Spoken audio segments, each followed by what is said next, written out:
Today we look at two mid-range processors that are on the market competing with each other, and we will try to answer the question, which one should you buy? Both processors today are 6 core and 12 threads. First up is the 10600K, coming in at £209, and the opponent is the Ryzen 3600, coming in at £180. For our test, we will be using the same graphics card, the ASUS ROG STRIX RTX 2070 8GB OC version with 16GB of RAM to make the test fair. The resolution is 1080p with all the tests run using the high preset. In our first game, Call of Duty Warzone, we see the 10600K beats the Ryzen 3600 by 20 frames per second on average frame rates. The 10600K looks to already be pulling away from the Ryzen chip, but we will see if this continues for the rest of the games. In our second test, Shadow of the Tomb Raider, we see that the 10600K again beats the Ryzen chip here by 12 frames per second, which again is surprising. Shadow of the Tomb Raider is a more graphically demanding game, so we would expect to see little difference here. The third game test today is Fortnite, which saw a big gap again at 16 frames per second.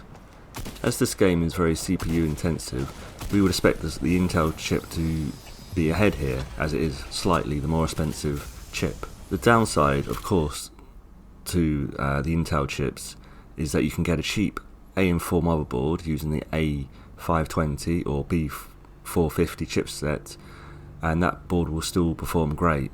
So overall, you will have better value going down the Ryzen route. Here we are using an expensive Z490 motherboard, so you would need to spend the extra money on the better Intel board, as the B460 chipset motherboards just simply aren't good enough. The fourth game tested today is Division 2, which saw a 5 frames per second difference. So again, it's the more graphically demanding games that the Ryzen closes down the gap.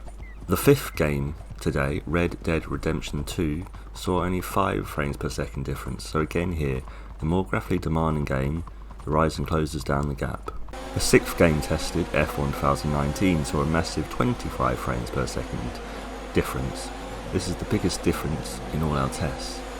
At this point we can see the 10600K, if paired with a good Z490 motherboard, is certainly looking the better option out of the two, and would be a good long-term investment. The last game, Borderlands 3, sees a small 5 frames per second difference, again, to the 10600K.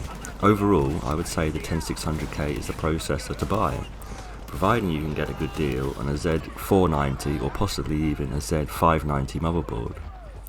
If you can find the Ryzen for nearer to £150 and motherboards around the sort of 50 to 80 price range, then overall I would say go for the Ryzen chip, but at the current price of £180 for the Ryzen chip, it is hard to not spend the extra £30 on the Intel chip for the extra performance. If you like this video, please like, comment and subscribe, and thanks for watching.